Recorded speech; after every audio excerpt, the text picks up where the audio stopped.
முகவூரைச் சேர்ந்த ராமு இளந்திரை கொண்டான் கிராமத்தில் ஒரு கார்மெண்ட்ஸில் வேலை பார்த்து வந்தார்.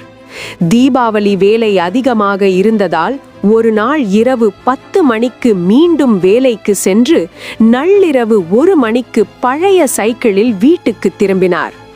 ஊர் முழுக்க ஒரே மயான அமைதி. ஒரே ஒரு மின்விளக்கு மட்டும் எரிந்து கொண்டிருந்தது.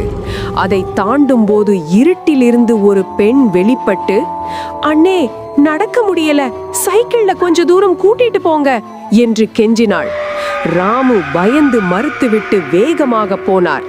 சிறிது தூரம் சென்றதும் பின்னால் இருந்து பயங்கரமான சிரிப்பு சத்தம் கேட்டது. திரும்பி பார்த்த ராமு நடுங்கி போனார். அந்த பெண் மனித பெண் அல்ல. கண்கள் நெருப்பு போல் ஜொலித்தன. தரையிலிருந்து மிதந்தபடி கோரமாக சிரித்தாள்.